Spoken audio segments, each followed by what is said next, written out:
Jewish Education in Media is pleased to present L'Chaim, a program that highlights the people, issues, and events of importance to the Jewish community.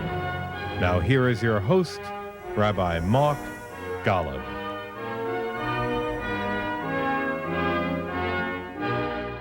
I'm Mark Golub, and Yom Kippur, the Day of Atonement, is the most solemn and in many ways the most sacred moment in the Jewish year.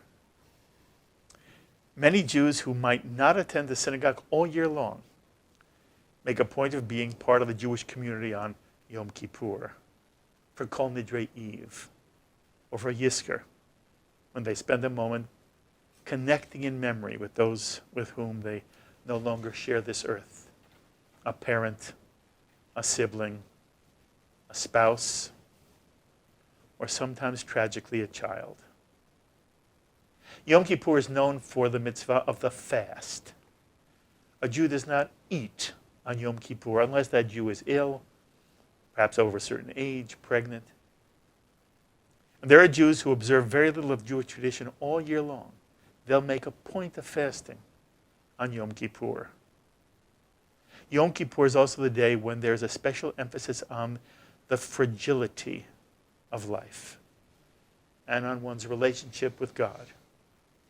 For many, it's the most spiritual moment in the Jewish year. And as we prepare for Yom Kippur, I am most privileged to be sitting again with three extraordinary rabbis, one Orthodox, one conservative, one Reconstructionist, who will each be leading their own congregations in prayer, in reflection, in repentance, and in vision. And as they and you prepare for Yom Kippur, I'd like to share with you some of their feelings about Judaism, about God, the meaning of life. Let me introduce my guests to you. Rabbi Chaim Steinmetz has been a Congregational Orthodox rabbi for more than 20 years. He's the senior rabbi at Congregation Kehilath Jerhurun, known in all of New York as KJ. He's a graduate of Yeshiva University and Adelphi University, where he earned a master's degree in education. Chaim Steinmetz has also served as rabbi of Congregation Tiferet Beth David Jerusalem in Montreal, Canada, where he also served as vice president of the Jewish Federation and as part of the executive of the Canadian Jewish Congress. Chaim Steinmetz writes a regular column for the Canadian Jewish News, and he's been very involved with the online website myjewishlearning.com. Rabbi Lauren Grabelle Herrmann is the rabbi of the SAJ, the Society for the Advancement of Judaism here in New York, which was founded by Rabbi Mordechai Kaplan as the first and as the center of Reconstructionist Judaism in America. Before coming to the SAJ, Lauren was the founding rabbi of Kol Tzedek in West Philadelphia, where she helped form the group during her years at the Reconstructionist Rabbinical College, where she was ordained in 2006. Lauren is also the co-chair of the Rabbinic Council of Jews for Racial and Economic Justice. And Rabbi Marcelo Kormis, who was born in Santiago, Chile. He was ordained by the Rabbinical School in Buenos Aires.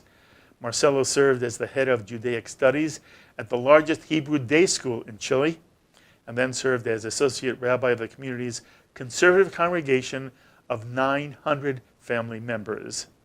In 2008, Marcelo Kormis was recognized as one of the 100 most influential young leaders of Chile by the prestigious national newspaper El Mercurio.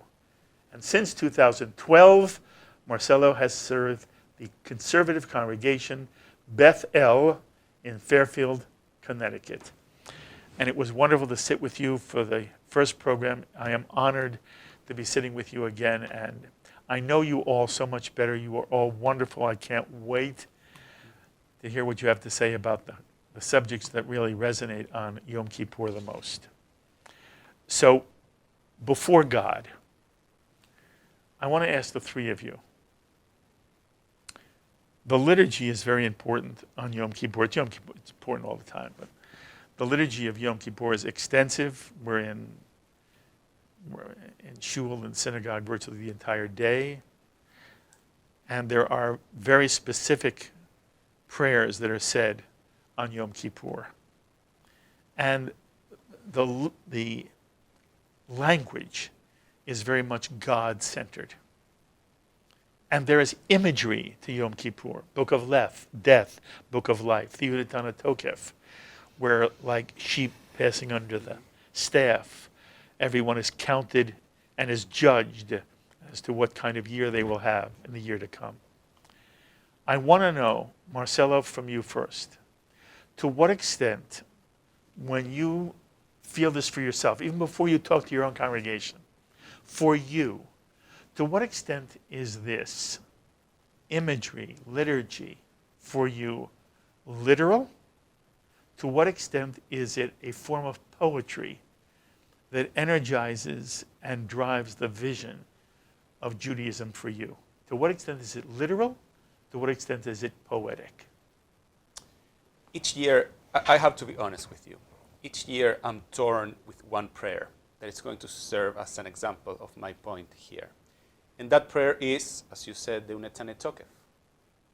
Describe it to our people. It is, yes, sure. This prayer says that God is sitting in his or her throne. And it doesn't say her.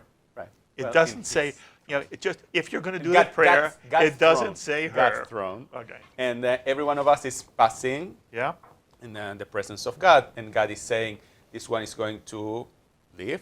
This one is going to die. This one is going to be at peace. This one is going to have a very, very tough year. This one's going to wax rich. This one's going to be poor. There you go.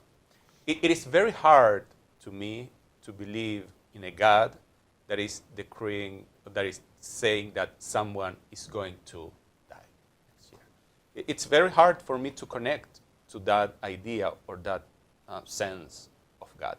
So that's the literal text. And the question is, how do we interpret it? The way that I like to interpret it is that it is not referring to a physical life. It is referring to a spiritual life.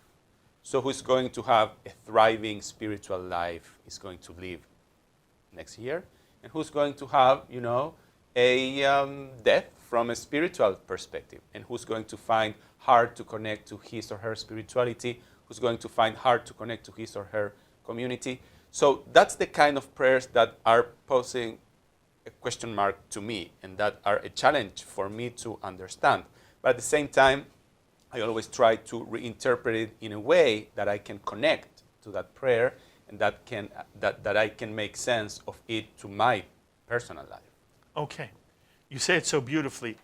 Bottom line for you, does it in any way help you to answer my specific question? Do you take it literally or do you read it poetically? I take it literally because it is written in this way. But I take it poetically in the way that I rephrase it and try to find meaning of it for my personal life.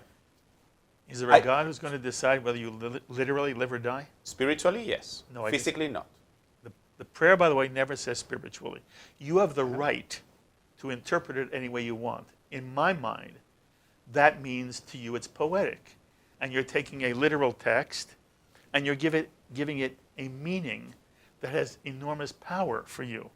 And I embrace what you do with it. I only want to say to you, and I would wonder what you would say to your congregation if your congregation ever said to you, Rabbi, do you read the Yonatan Tokef literally, or is it in some way a poetic statement of reality? Reality. Yeah.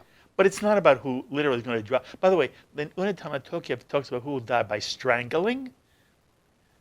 All specific types of death are mentioned in the Yonatan Tokef. I don't know how you do that in your construct, but my instinct is, when I hear you answer the question, I would say, if somebody said to me later, what did Marcelo say? I would say, it's a very powerful prayer to him. He takes it seriously, but not literally. He takes it poetically. Would I be wrong, or am I expressing pretty much how you feel? It has to do with my personal theology that I have been building it over the years, sure. And with my interaction with my congregation, with my teachers, with my rabbis. So yes, what you're describing is the way that I feel about this particular prayer. There are other prayers that I feel that I can connect to their literal meaning. There are other prayers, such as this one, that I need to reinterpret and analyze them or make them part of my life in a more poetic way. Beautifully said. And how do you handle it, Laura? I take prayer seriously, but not literally. To me, it's poetry, but even more so, it's the way that our ancestors have constructed concepts that help us get into ideas and meditations about topics. So, for example, the Avinu Malkeinu, our Father, our King, that's challenging liturgy as moderns. You know, a king, what does that mean? How does we relate to that? But between that and the stirring melody that is just gorgeous, and everyone should just listen and repeat that melody all the time leading up to the holidays, you know, I am taken to an emotional place of connection to a higher power and a internal, you know, connection. So it's not just like a poem. It's something that both the music and the liturgy together will take me on a journey. That's lovely. What do you say to your congregation about the Unetana Tokef? I would say that for me, to me, the Unetana Tokef in that sort of vein I was just talking about serves as a wake-up call. Some of us are not going to be here next Rosh Hashanah. Some of us are not going to be here next Yom Kippur. We don't know that. We have no idea, and we live our lives as if we are going to live. We wake up every morning, we assume we're just going to be alive. And I think that for me, the essence of the high holidays and Yom Kippur in particular is to wake us up and to help us realize we have no idea. Life is actually fragile. And with that realization comes loving life even more and loving the people that we love even more. Beautiful. So it's not literal for me, but it is a wake-up call. It is a wake-up call to say, stop pretending that you think you're going to be alive. Stop assuming you're going to live till you're 90, right? Whatever. Just, we don't know. And therefore, live in that unknown for this gorgeous prayer and take that with us. Beautiful. So I mean, it's not going to be a shock to you that certainly I would affirm divine providence, that in other words, that God does intervene in this world and will determine whether people live or die. The larger issue of the image of God is one that even Maimonides would be troubled by. But I do need to mention one thing. So my Sephardic congregants would not forgive me if I didn't mention that it is an Ashkenazic prayer. Unetana Tokef. Sephardic Jews do not say it. So I need to mention that. But I would actually really agree with Lauren. I think that the real significance to the people reading the prayer is to recognize that your life hangs in the balance. And whether it be just in general to recognize the fragility of life, which is a general message, or a very specific religious message, which is you need to prove yourself worthy of that life. The power of that prayer is to understand that we will not live forever. And we need to see and recognize that every day. And there is no day that on which that message is more important than Yom Kippur. Is that you need to recognize you're not going to live forever, and there are things that need to be done. They ought to be done now, because there are many important things that we procrastinate on, and we need to grab a hold of them now. All right, so you said we wouldn't be surprised. Are you saying that for you in an Orthodox context, that while it might be poetry to Marcelo and to Lauren, it's literal to you? Again, in terms of how it depicts God, not quite so, because that's very difficult to sort of, I mean, like I said, if you are a follower of Maimonides, it's difficult to give God these sort of very robust descriptions. But in terms of the idea that there's divine providence, that God looks at human lives and will intervene in them, that's certainly, I think, a foundational Orthodox belief. Okay. I want to push you because you're Orthodox. Okay. Okay? Are you singling me out? Yes, I'm singling you out. You singled yourself out? Because I have a little bit of trouble. Not, by the way, I don't have trouble with anything anybody said here, including you. But there's an intellectual element that I don't follow. The prayer is not about simply providence. It's about judgment. That God. It's about, right. It's about judgment. This is not going to be, will you not live to be 90? You're 92. You'll never make it to your 93rd birthday. That's what this is not about. That.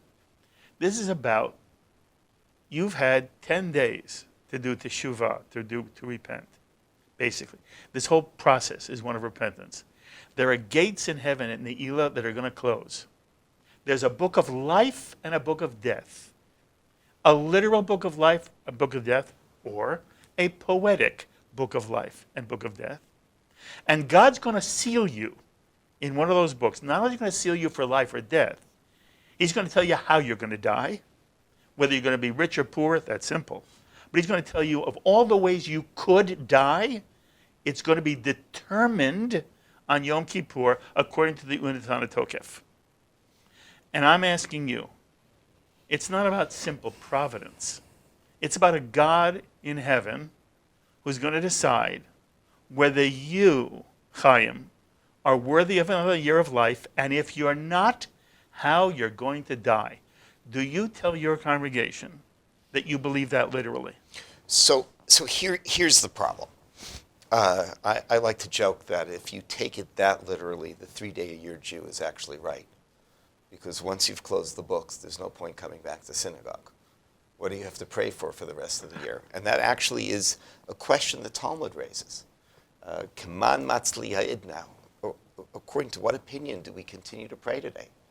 Because it seems strange. And the Talmud has a debate about whether judgment really is closed on Yom Kippur or whether people are judged every moment.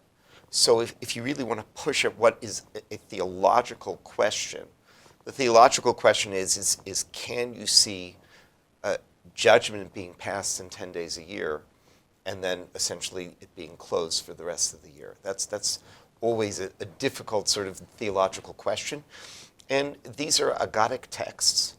And I think that most rationally influenced Orthodox Jews will read them in somewhat of an allegorical fashion. That's why I sort of came back to divine providence, which I think is a foundational idea, which is a biblical idea. We'll come back to that. We'll come back to but that. in terms of the idea that, okay, the book is closed after Yom Kippur is done, is very difficult to square with other ideas about God. And that's, like I said, even the Talmud wrestles with this because it's hard to understand. Why would we pray? Well, there are opinions that say, no, God judges us every second. But we do need to have 3 days a year when we focus on that, because if we don't have 3 days a year in which we focus on it, we'll never focus on it. Okay.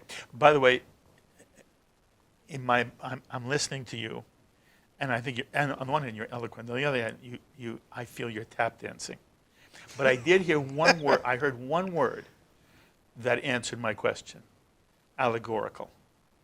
And I want to share with the three of you my perspective, and then I want to hear you respond. There are Jews who are very committed, observant, Orthodox, and they are very comfortable with a very traditionally Missinai theology that is somewhat literal, and I don't think anybody should demean them, trivialize them, criticize them. Anybody who feels that way, wonderful. And if it works, and for all I know, in some God sense, they're the right ones. But this is what I also know about the Jewish community. It is populated by a vast majority of people who are not literalists and who think we are, who think that when rabbis say things, or that when they go into a synagogue and read a prayer, that the rabbi thinks those words are literal, not allegorical. And you've mentioned Maimonides. Maimonides writes not only a Mishnah Torah, the quintessential code of Jewish law. He writes Moreh Nevuchim, where he says it's all a mashal. It's a mashal about God. There's no throne in heaven. That's a metaphor. And I take the position that what I want to assure Jews who at the moment are uncomfortable with the literalist approach, if they're literal, fine. But I'm worried about those who are non, who don't feel comfortable inside organized Judaism because they think they're supposed to take it literally. And one of the things that I wanted people to hear from the three of you, different movements, all very bright, very thoughtful, is that to one degree or another, all three of you and I don't read this as a literal text. That, by the way, you know, the interesting thing about poetry is not literal, but it's true.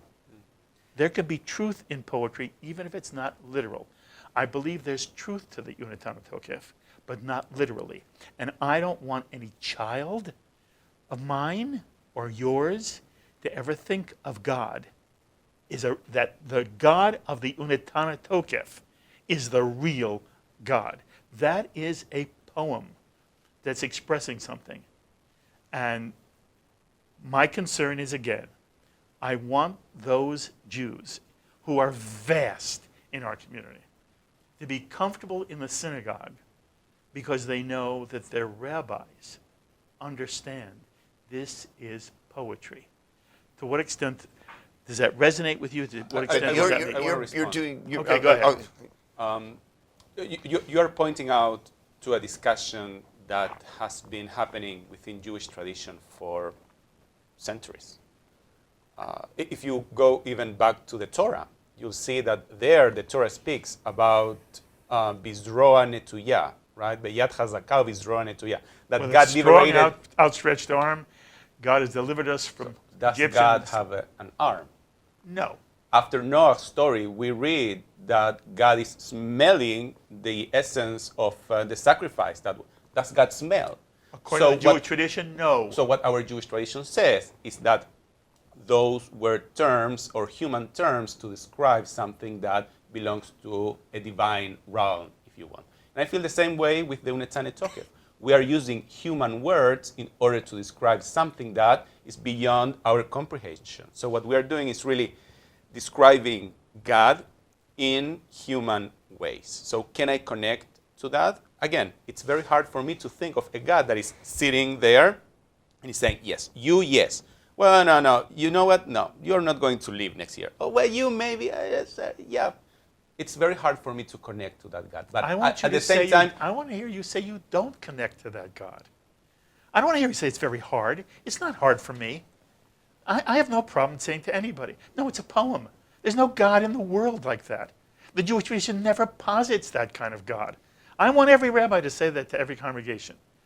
We're at a place where we're about to read a very important poetic expression of what we want, whether it's the, we have to take life seriously and you may not be here next, whatever individual rabbi wants to do a drash, every drash is right.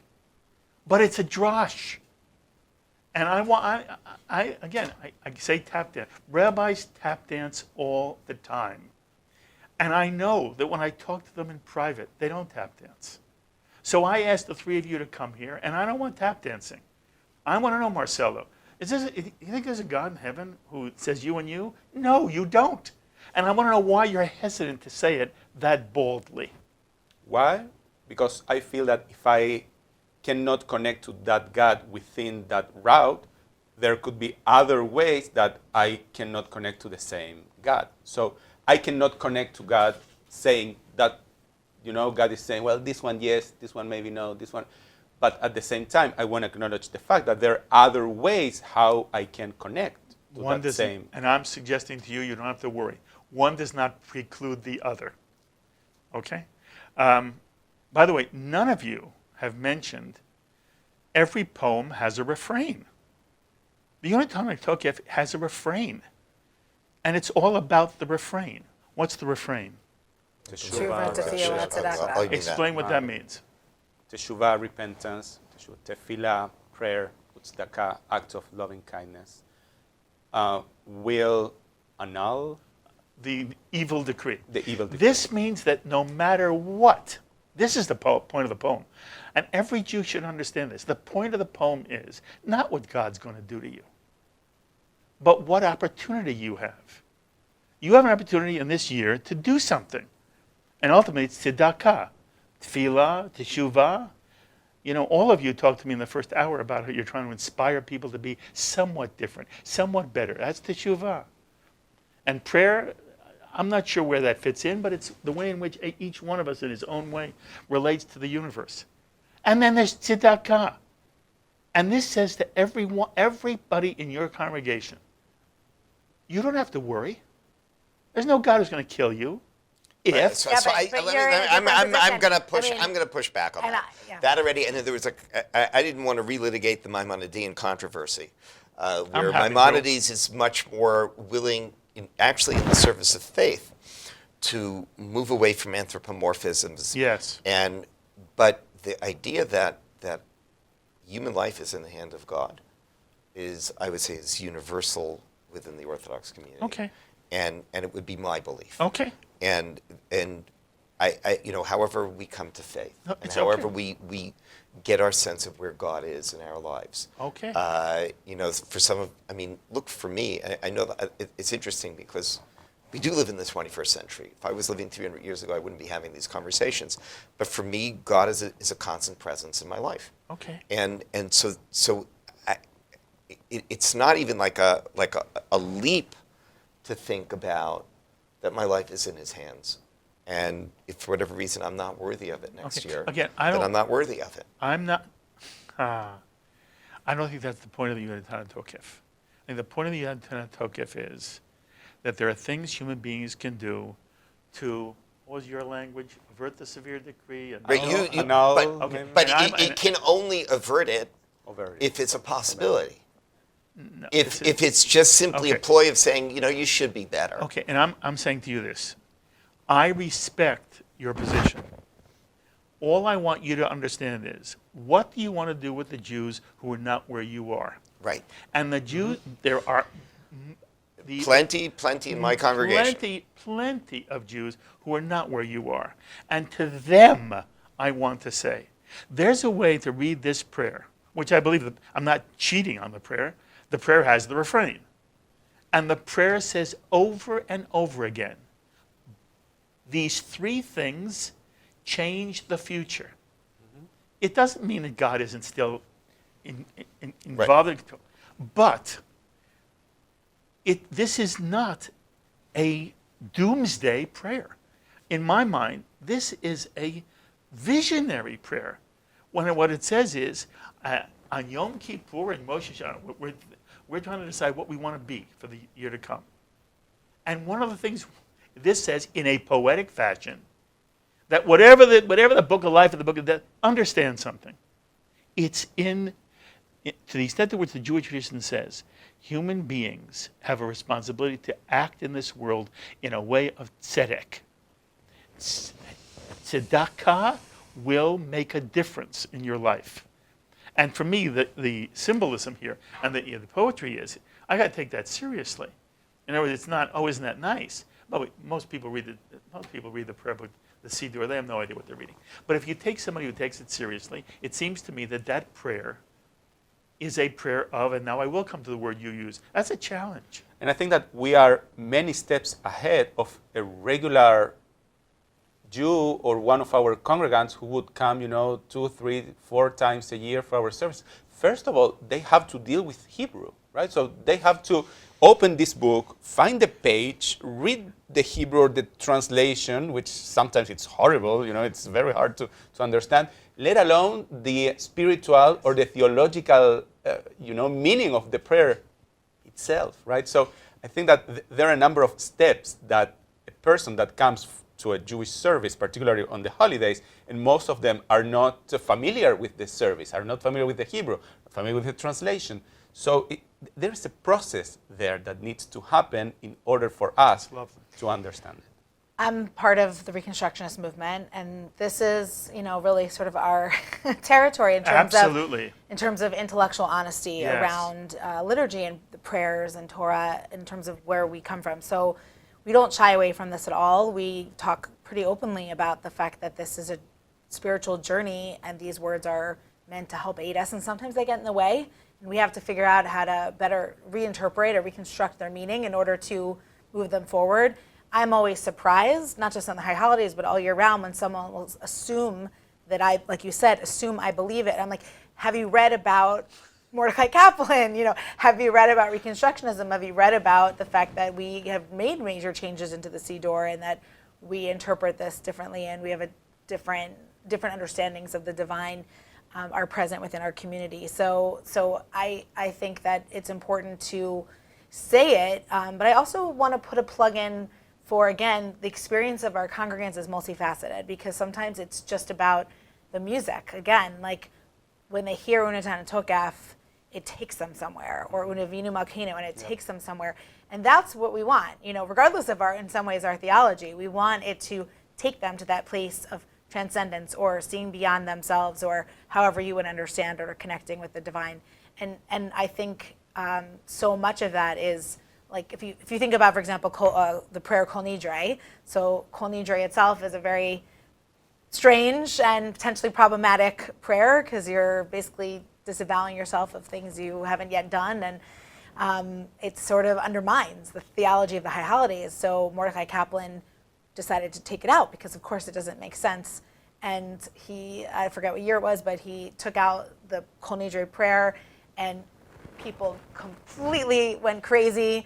And the Kol Nidre has been recited in Reconstructionist congregations ever since. I mean, there's an emotional attachment to these prayers that is beyond intellectualism. I think that is important to recognize as a really key component to what we're trying to achieve on the High Holidays. It is critical people understand what you're saying. I don't think, however, it speaks to this issue. Okay. It is an issue that's important, and one of the reasons why the High Holidays has such power to people. But it doesn't speak to the question of whether you do or do not take the liturgy literally. What I know that in a reconstruction, by the way, in all journalistic integrity, my family helped create the SAJ. I was bar mitzvah at the SAJ. My son-in-law is the president of the SAJ. I celebrated my 60th anniversary of my becoming bar mitzvah, 50th anniversary at the SAJ, and my grandfather was a colleague of Mordecai Kaplan, and a lot of me has been influenced, but a lot of all of Judaism. Yes. Mordecai Kaplan may be certainly one of the leading intellectual, philosophical lights of the 20th century, and has shaped not only non-Orthodox Judaism, Orthodox Judaism has shaped many of the social institutions that right now we take for granted. The first bat mitzvah was Mordecai Kaplan's daughter, because he didn't have a son. And he said, what's going on here? So anyway, I appreciate what you're saying. And I think the comment you've made, you're not the only one to make it so far, about how music can elevate and can take one. And we know that in secular music as well, in symphonic music, and even in pop music. So you're absolutely right. But I wanted to concentrate on, for our audience, the extent to which rabbis do or do not embrace the liturgy. It means so much to us, but I fear that our congregants sometimes assume we take it more literally than we do. And if there are those who do, I have no problem. But I'm worried about, I don't want people not to come to the synagogue because, what are you talking about God this way? They don't believe in a God this way. Well, the truth is, he doesn't believe in a God this way, and you don't believe in a God this way. Well, I think this is What's the problem with that? It's fine, right? There are many ways how to believe in God, and God manifests in the world in many different ways. And for some people, are different ways how to connect to God. But let me ask you back. Why are you so concerned about this difference between a prayer being literal or poetic? I mean, I could understand that in the context of the Torah, that could make a big difference for a Jew or for a believer. But why do you feel that this could be a big difference in Jewish liturgy? Because I don't want the liturgy changed. I believe the liturgy is poetry. I believe the Torah is poetry. I don't want a word of it changed.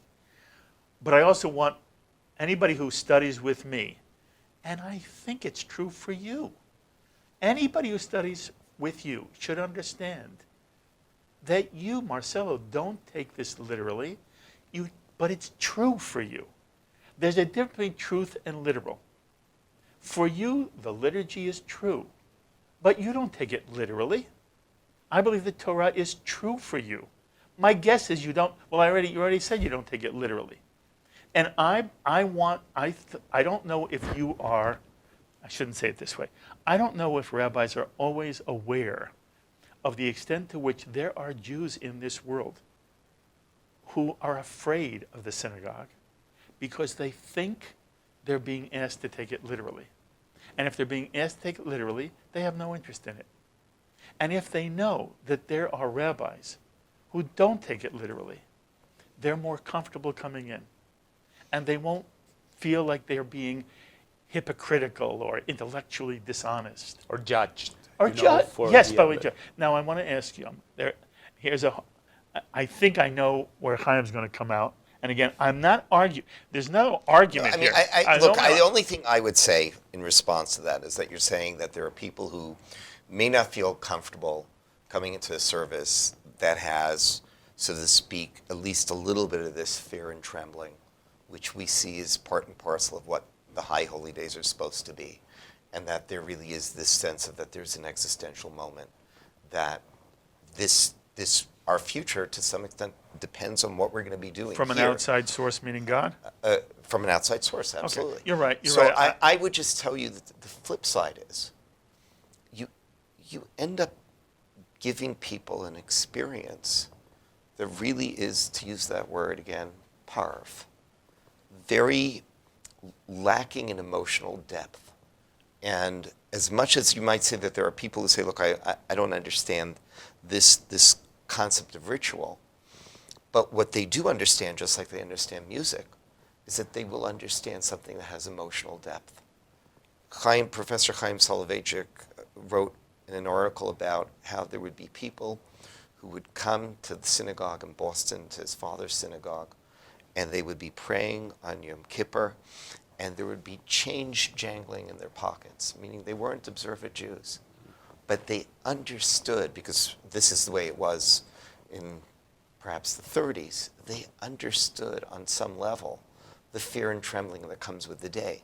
So you have to understand that there's another side of the ledger, is that if you say, okay, there are people who are going to be alienated by what they may see as a fundamentalist vision of the high holidays, the flip side is that there are people who won't connect without some emotional depth.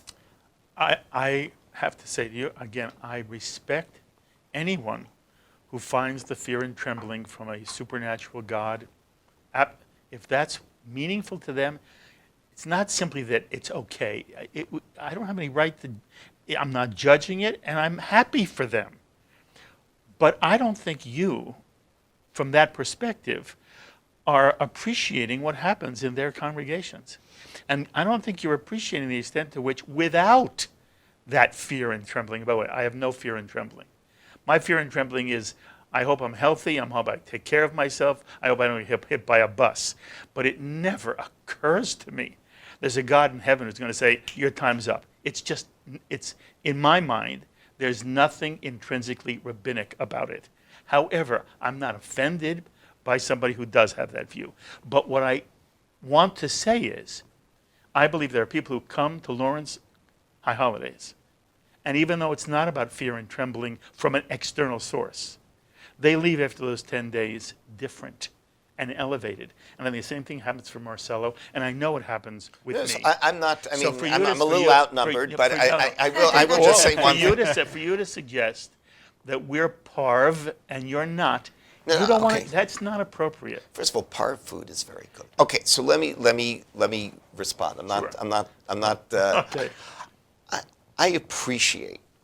In other words, what I was saying to you is that, you talk about alienation from one side, and maybe parv's not the word, but there is an intensity that comes with this view and vision of the holidays. In other words, I don't need to worry about the linguistics of You're this. right. You're absolutely right. And in other words, what I recognize is that there is another side of the ledger, and that when you do sort of give sort of a very comfortable and sort of very easy understanding and maybe fits with psychology view of the holidays, you're losing something on the other side of the ledger. I think it And- starts and hold that's- fundamentally with our theology. hold on. You know, there are people who form all kinds of cults. And they have enormous power over people who are swept up. The phrase is they've drunk the Kool-Aid. And I am not saying everything isn't true for you. However, what you're saying isn't going to touch me. I'm happy for you. The question for me is, can there be an intense experience at our synagogues which is not dependent upon any belief that we are sitting in mortal judgment of God? So I would agree, yes, because I think that these concepts also can Yes, be. and by the In other way, words, I don't know it's- why it's- you're it's shying in a- away from it's in a- frailty. Frailty is a very vulnerability. I use the frailty. word frailty. In other words, so in other words, even if you say, okay, let's to some extent divorce this from old time religion. Let's pull this away. There's still enormous value to this. There's enormous value to what? value. There's enormous value for saying that, you know what, we should spend the first 10 days of the year in judgment. Okay, but There's- everybody at this no, table is saying that. That's what I'm saying. I don't disagree. Yeah. I agree with you. My agreement with you is that I say that there's something lost when you take away the old time religion from it. And you But- understand, I feel there's something gained. Right. Okay. We disagree. Good. Right. It's only And what? and Only I'm, the and second, I'm happy, third. and I'm happy for you to So- go. And so- you but have your what congregation. I would say is that but these concepts are enormously powerful. Yes. And I would never in any way denigrate the way that they're used in my colleagues' I agree. congregations. We agree 100%. I And think think I interrupted actually- her. Yeah. I think actually it's our job as rabbis in a different context, and I don't know, conservative might be a little bit different, to make them as important and as vital and as critical and as existential as possible, without in the absence of that theology being as present or essential to what's going on. So, and that's challenging. That's not like that. In some ways, I wouldn't mind if I had some more fear and trembling within my congregation. Like I want to get them to be open-hearted to thinking about God in new ways, to thinking about Do their you life mean- in new do you ways. mean fear and trembling? Just more that awe. So Awe. awe. Yeah, awe. You're with me now. awe. Okay. Yeah. Awe. Okay.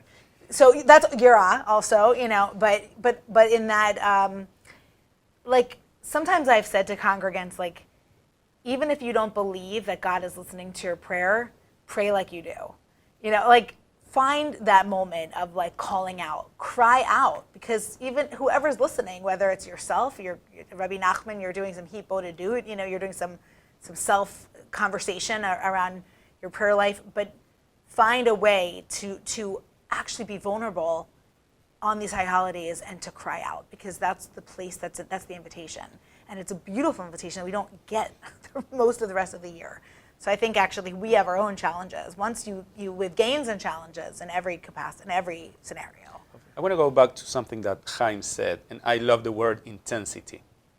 And I think that intensity can be felt in many different ways. I don't think it's only about understanding the prayers in a literal way or in a poetic way. It is about music. It's about people gathering at the end of the tefillah on the front lawn of my synagogue and schmoozing. For some people, that's part of the intensity of the day.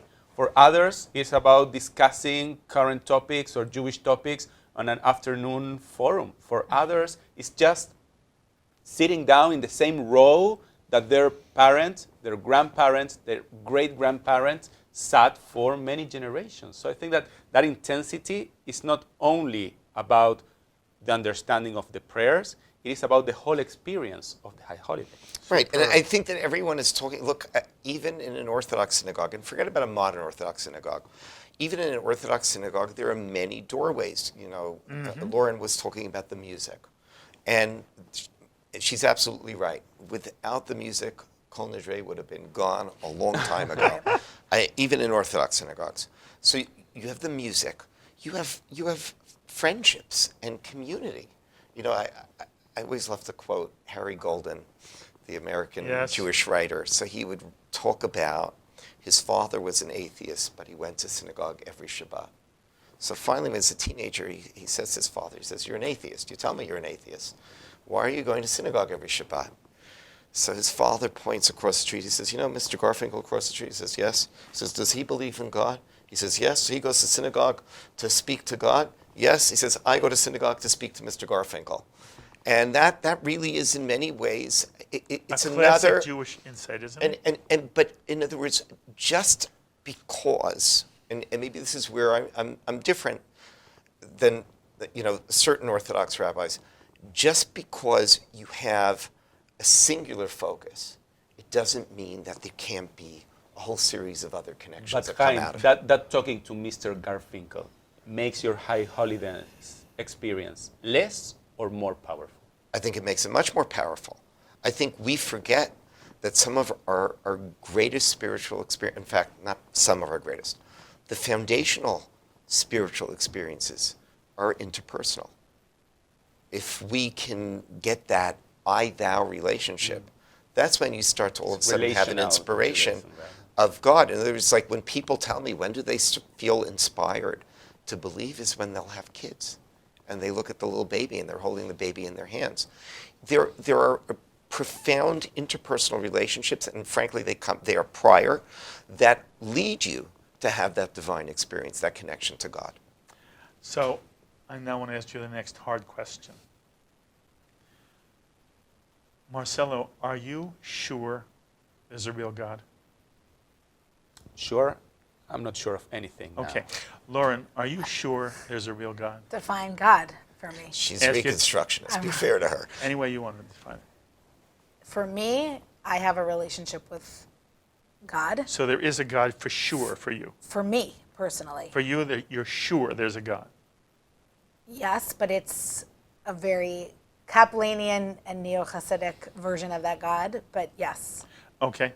So it's not, other people might not think that that's Okay. So, God. so just for our audience, you have to help them a little Yes. bit. Kaplanian view one can be summarized as God that's the God that's inside you, pushing you to be the best person you can be, and the force for salvation in your life, force for meaning in your life. And Neo-Hasidut is more of a, it's probably the reinterpretation of Hasidut that I follow. It's more of a oneness, that we're tapping into God, that is the oneness. Okay. That transcends, is and transcends beyond. Okay. Is this God for you a separate entity that would exist whether you existed or not? Yes. And does this God in any way intervene in the world? No. No. Okay. Are you sure there's a God? Yes, but I am sure that there's a God. There are experiences that I have that make me connected to it. Does it mean that I've never had moments of doubt? Absolutely not. I think every person who is a believer will go through multiple moments of doubt. What am I catching you on right now? Today I'm pretty on. I just caught you on the wrong day. I'm pretty on. With this group, I am sure there's a God, but not every day. That's No, what no, you're, no. I'm saying that You said that you I'm have saying moments that of doubt. any believer is afflicted with doubt. Okay. And that does not in any way diminish their belief. I agree with you, but I want people to hear you because it's not the common notion. The common notion is either you believe in God or you don't. And what you're saying is much more, in my mind, not only nuanced, but Jewish. What you're saying is there's a lot of you that believes in God almost all the time, and every now and then you have doubt. Everyone has doubts. Job has doubts. Job actually doesn't have so many doubts, but he's working through them, and this is the reality of human existence. And I would say one other thing. There's so many claims made about God. If you actually believe in God, you recognize that God is far vaster than what you can ever imagine. And that's actually one of the great lessons of Maimonides, and to some extent a great lesson of Kabbalah. God is far vaster than you can ever fully understand. And to imagine that you somehow have God down pat is an act of arrogance. When I said that I'm not sure, it has to do with the reality and the modern world that we are living today. When I said that I'm not sure about the existence of God, to me, it has to do with the fact that we live in a very material world. We live in a very concrete world. This is a cup because I can see it and I can touch it. This is a table because I can see it and I can touch it. This is my watch because I can see it and I can touch it. But can I see God? Can I watch God? So, am I sure that God exists? I believe that God, and I believe in God, and I believe that God exists. But I think that it's very hard to find the presence of God in our modern and concrete world. And the way that I believe in God is a God that manifests in the world in different ways. When we act with kindness, when we love each other, when we help those who are in need. To me, that's the manifestation of God through people. I do think that God exists, and I think that God manifests God's presence through us. That is fabulous. And by the way, it's totally rabbinic. You don't understand, the problem that you described is not new. The children of Israel saw 10 plagues, the splitting of the Red Sea, and they heard the voice of God at Sinai. And a day later, they're building a golden calf. Mm-hmm. And the insight of the Jewish tradition that we cannot see God based on what you just taught us really is saying you can't ever prove God. The Jew never tries to prove God. But the Jew is asked, to what extent is God in some way a reality in your life?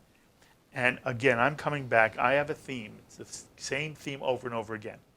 There are Jews who are totally comfortable in their Jewishness and in an Orthodox Sinai theology.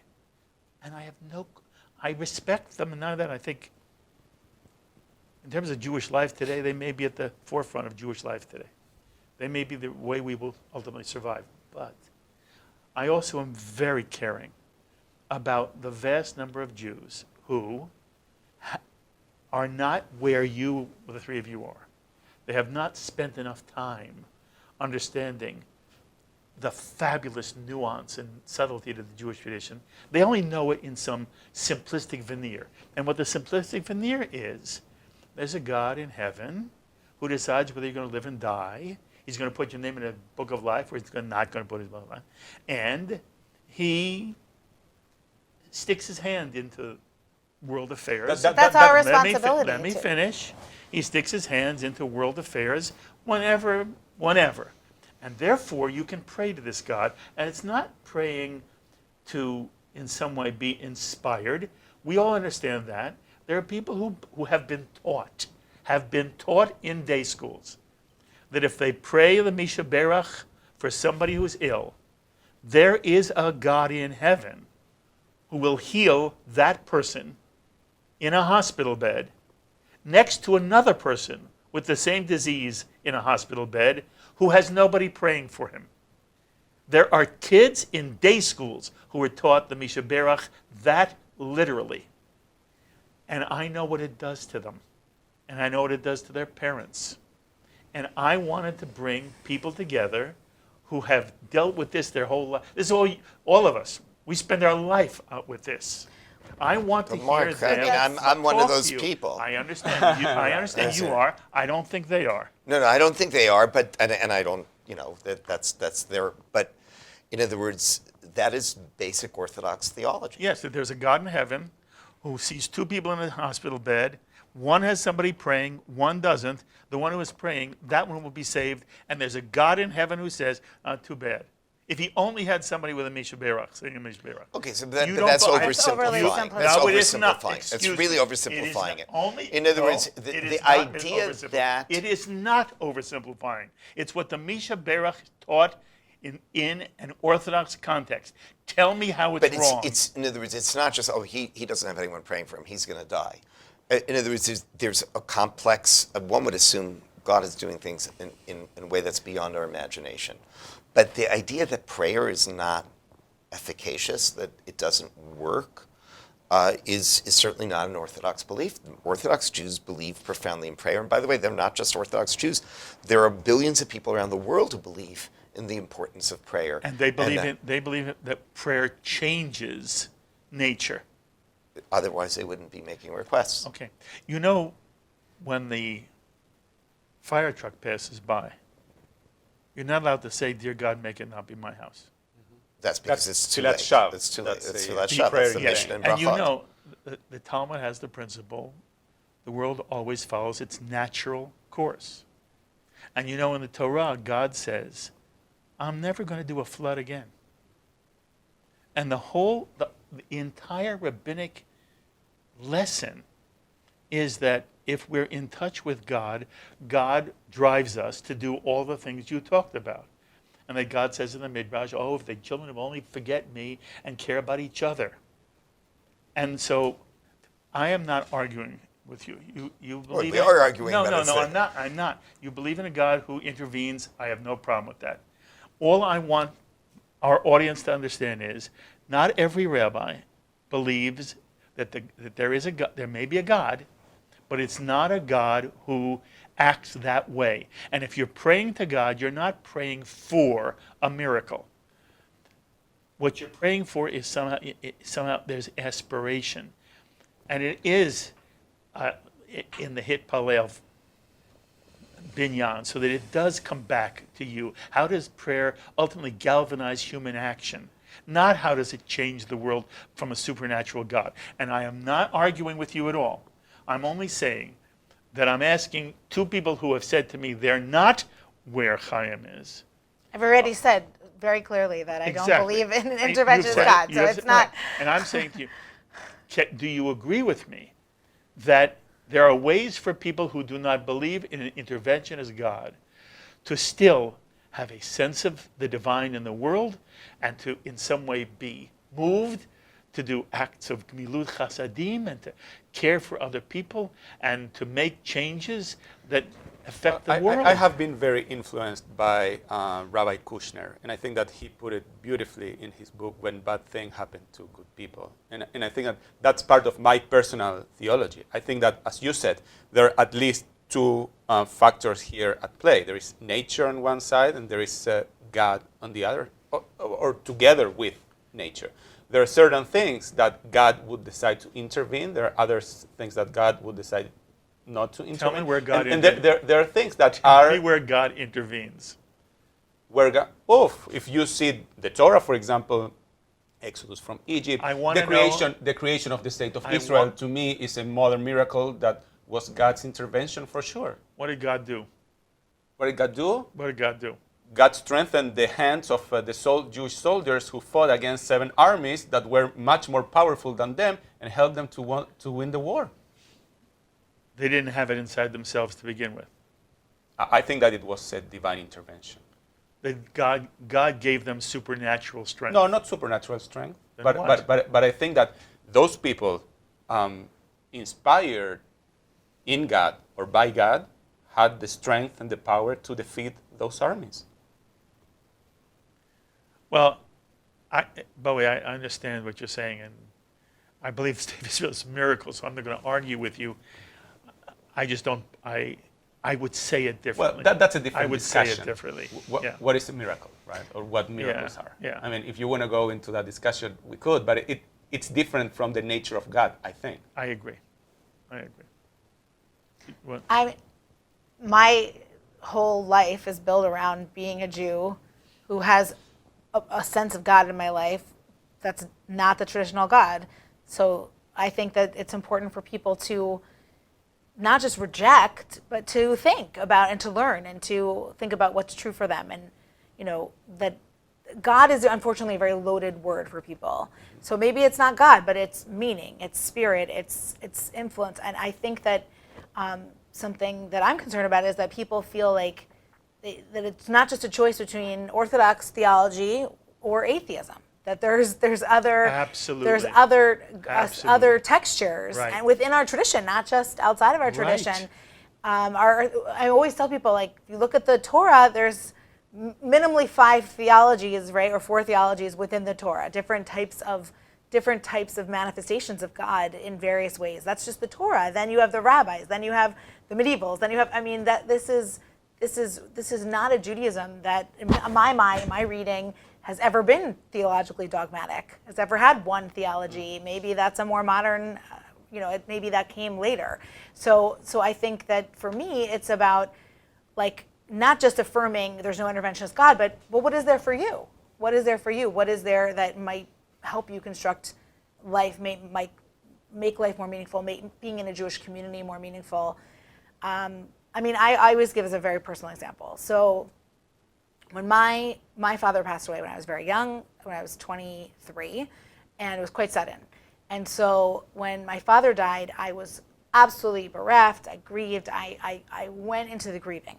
But I never had a theological crisis in that moment because I had already done some thinking about, I had already rejected the God that I might have thought would have killed my father. Do you know what I'm saying? So I had already rejected that. I had already began to reconstruct that in my own way. And in fact, that experience brought me closer to the divine because I felt comfort and I felt more close instead of the opposite, where most people, that's a moment where they say, I don't believe in God anymore. How could God do this to me? And my sister had the opposite experience, where she had a lot of theological concerns, but she had never really thought about it before. So again, if you're not having those conversations and you're not deconstructing, again, unless you are in an Orthodox community, but if you're not deconstructing that paradigm, then it's easy to reject. I had a Christian woman who I'm in relationship with through a church partnership come to me after a very tragic loss of her 35-year-old son. And she's like, I just, my whole life thought if I had prayed and I did the right thing, then good things would happen to me. Same theology, right? Now what do I believe? And so, it's much harder to have that theological conversation when someone's in grief. I think it's more healthy and productive to have those conversations all the time so that people, when they're in those moments, are not additionally suffering, right? It's like they're already suffering, additionally suffering like God punished me. So for me, it's really significant, this whole conversation. May I say something? I think that there has to be a theological growth that for some people do not happen.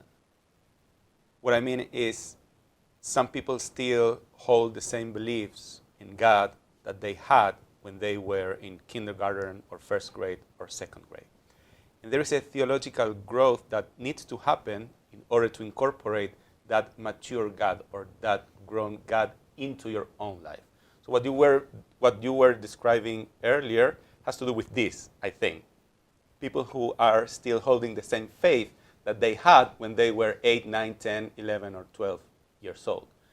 And I think that that's a challenge for us as rabbis, to bring people to a place where they can connect to an adult God, if you want, to an adult belief in God. And I think that part of the high holidays and part of the role of the high holidays in our lives is exactly to do that, to bring us to a place where we can evolve, where we can move on and continue building our belief in God. Do you talk about God during the high holidays? I do. And on Shabbatot as well. And where might you speak about God these high holidays? Do you know yet? I don't know yet, but Okay. I going back to what Lauren said about, I always like to bring this introduction before Avinu Malkeinu, and I always talk about God being Avinu and Malkeinu, being God as our Av, as our Father, and as our Melech, our King. So the way that I like to make this introduction is, a king is far away from us, it's distant. It's very hard for us to connect to a king, but it's very easy for us, or it's more familiar for us to connect to a father. So we connect to God in many different ways. So how are we connecting to God this year? Was God more of a king, a distant king, or was God more of a father who's closer to us? Very nice drash. By the way, you do not have trouble with the language of Avinu Malkeinu. Lauren made a comment earlier. For her, the language is very problematic. Not to me, because I interpret it this way, that I just... Poetically. But I think that God is my father. I see God as not my physical father, but as my spiritual father. So you've heard the two of them. Anything you want to say? Yes, I have lots of things I want to say about it. Look, I mean, first of all, I mean, I could talk about, the difficulty of being a believer in a time where really belief is a choice. We're living in a time when there's the new atheists. And essentially for a lot of my kids, it's a choice whether or not you believe in God. Everyone knows there's plenty of atheists, plenty not. The one thing I would just say, forgetting about talking about where faith comes from and how to talk about faith and how to animate faith, I would say one thing.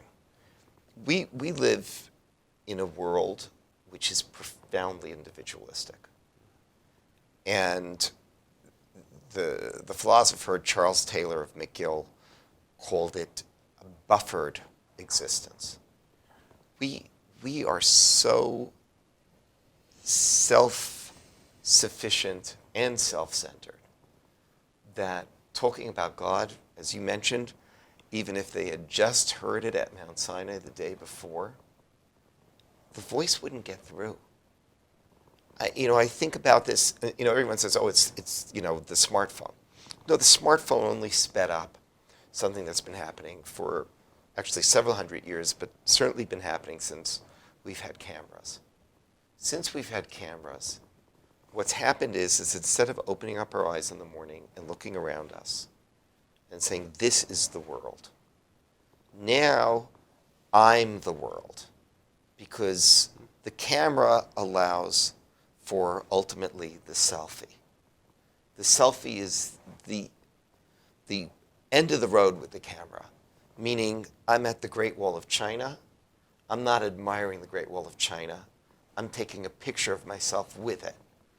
It was never the Great Wall of China until I got there.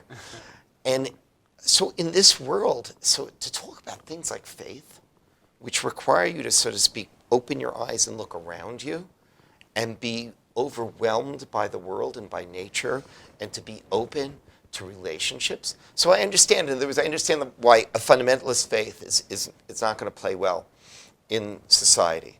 But I would say in response that it's part and parcel of where we live, and that Taylor is not incorrect. It is also a sociological phenomenon. That what's going on is that we have become so self-directed. I mean, you walk in the street, you're in Manhattan. I'm telling you, we're lucky we don't run into each other more often because everybody's on their phone. I'm always afraid that people are going to run into me because they're looking at their phones while they're walking. And so we've created this existence in which the only thing that matters is what I can take a picture in front of. And aside from that, the only thing that matters is how many messages I'm getting in or how many likes I'm getting.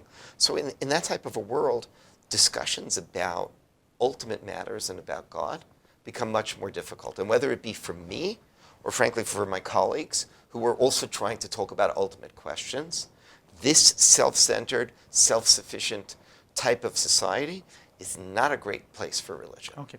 You may be, by the way, I think the way you describe it is so brilliant.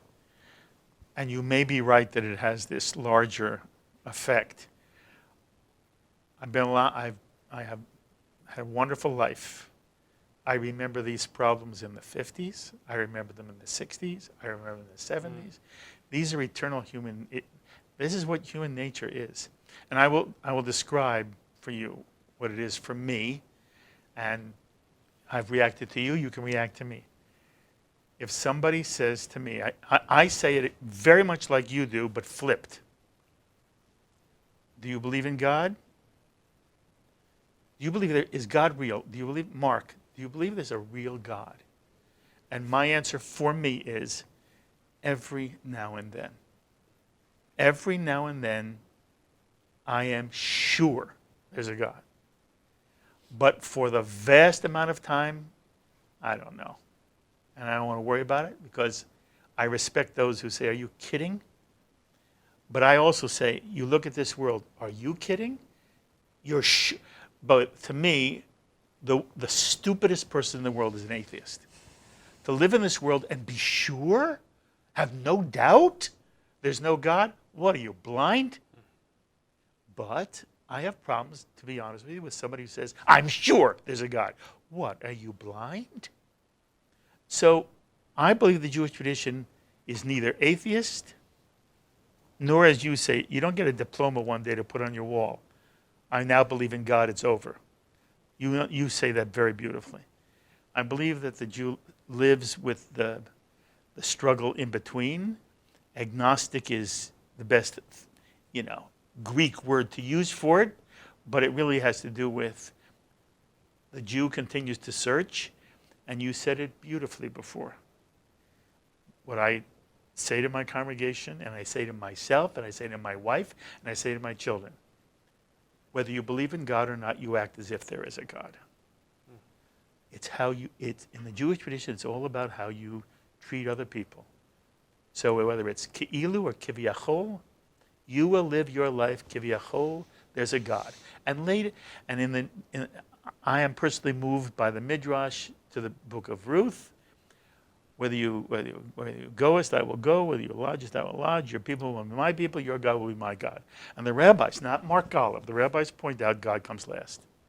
First there's halakha. Then there's a sense of living with a Jew.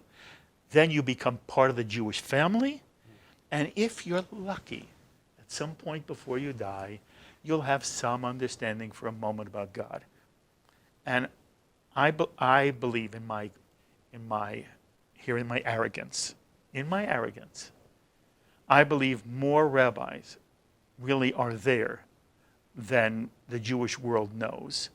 And that I think we would do our congregations a favor if we said to them, we're with you in this struggle. And the holidays are this extraordinary opportunity to sort of live through that struggle. And I don't talk politics, but I'll always talk God at some point. The holidays are about family, and what do you want in this? What are you making? And I also will talk about Israel once. And it's about community as well. Isn't it? Going back to what Chaim was saying, Yes. this sense of being into yourself only. If you see the Yom Kippur and Rosh Hashanah prayers, they're all in the first person plural. It's not singular. What's the point? The point is that when we say Asham nu, Yes. Bagad nu, Yes. Al Chet Shechatanu, it's not What's my the import? The thing is that we are all as a community together. Yes, when one does the Asham Nu or the Aral Chet, it doesn't mean any individual is responsible for everything in that prayer. But the community is, and you're saying we should take responsibility for the For community each as a other, whole. and for each other. Yes. Isn't it interesting? Most Jewish holidays are about family, but they also celebrate events in the Jewish people's history. So Passover is about our collective exodus from Egypt, and Sukkot is our collective wandering through the wilderness. And Shavuot is about our standing collectively at Mount Sinai. Sinai. And then Rosh Hashanah and Yom Kippur are about us as individuals. And that's the time we come to the synagogue the most, to be with the Jewish community. We can celebrate Passover in our own home. We can celebrate Sukkot with a sukkah in our backyard. But it comes time for Rosh Hashanah Yom Kippur, the only way to do it is to stand with the whole community and say Asham Nu. I think what you say is critical. And again, I hope that our audience understands it's part of the genius of the Jewish tradition. Yeah. So One of my teachers, Richard Hirsch, I hope I get this right, says, we come to the high holidays or Yom Kippur to be alone together. beautiful. Yeah, there's profundity there. Very nice. There is profundity there. Well, I asked you this before. I'm going to ask you again. Take a moment. We're about to celebrate Yom Kippur. We're about to commemorate. We're about to observe Yom Kippur. The Sabbath of Sabbaths. The end of the 10 days of awe. You used the word awe before, Laura. 10 days of awe.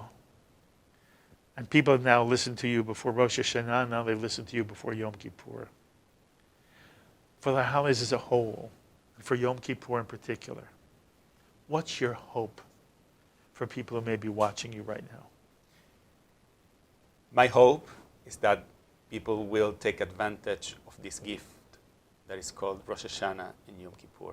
It's like, when I give a present to my kids, they cannot even wait to open it. And I say, no, let's do it tomorrow. No, now, let's do it tomorrow. No, now.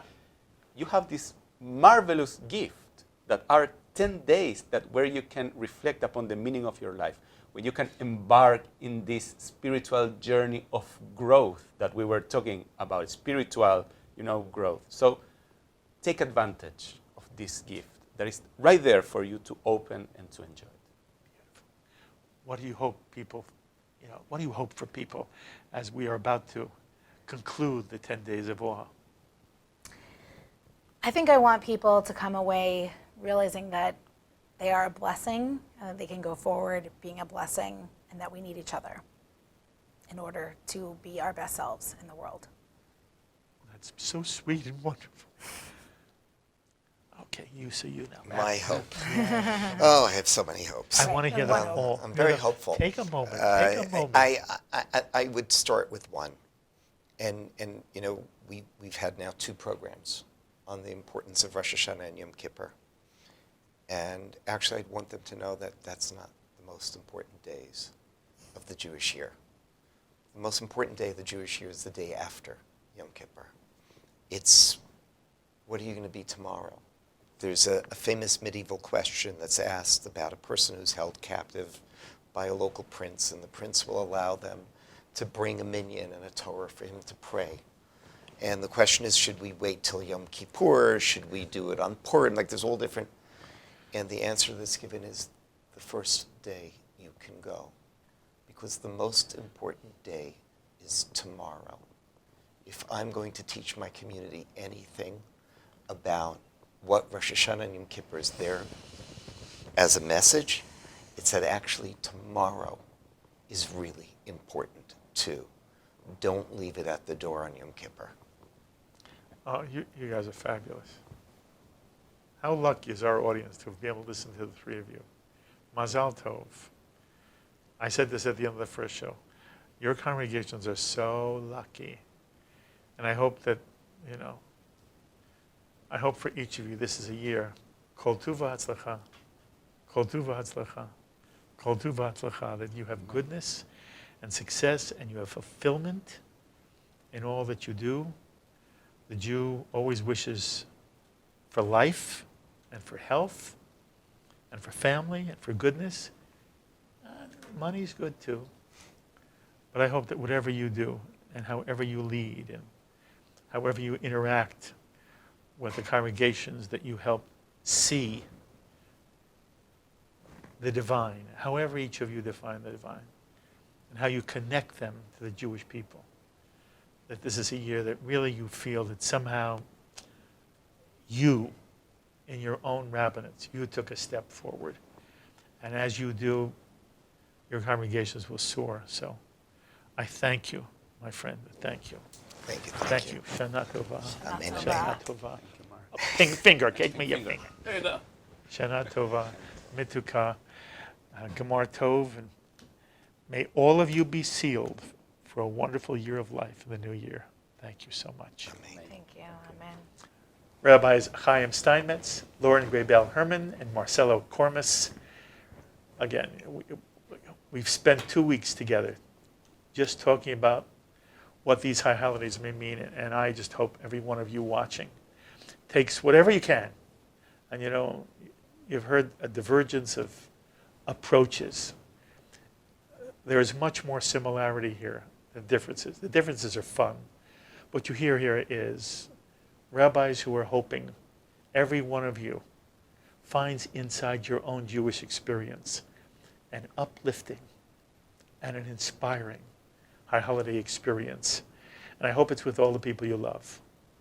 I hope many of you are able to be with children, grandchildren, your grandparents, maybe a brother or a sister, even an aunt or an uncle, and most of all, good friends. I hope you celebrate in the midst of warmth. And as Marcelo said, it's all about community. All 3 have said it. It's all about community.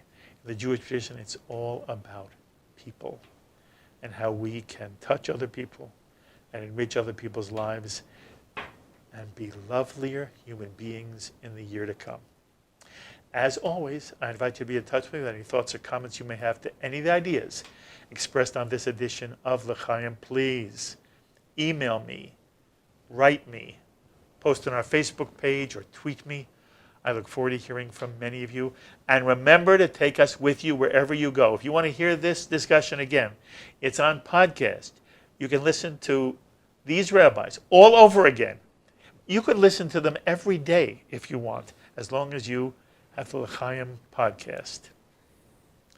And for all of us here on the panel, and for all of us at JBS, we wish every one of you a Gemar Tov, and may you all be inscribed and sealed in the book of life for a year of health, companionship, and joy.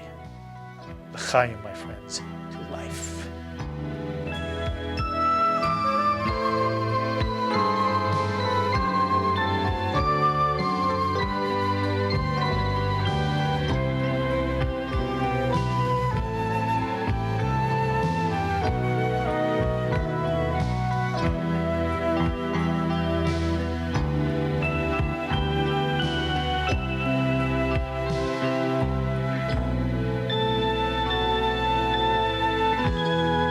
L'Chaim is a presentation of Jewish education in media. We would be pleased to send a complimentary DVD of this program to anyone who wishes to support JBS with a tax-deductible gift of $36, double chai or more. Simply visit the JBS website at jbstv.org and click on the Donate button to make a donation by PayPal or your credit card. And please, indicate the program for which you would like a DVD. Or you can send your tax-deductible check to JBS, P.O. Box 180, Riverdale Station, Bronx, New York, 10471. And again, please remember to indicate which program you would like to receive with our compliments. And we thank you for your kind support.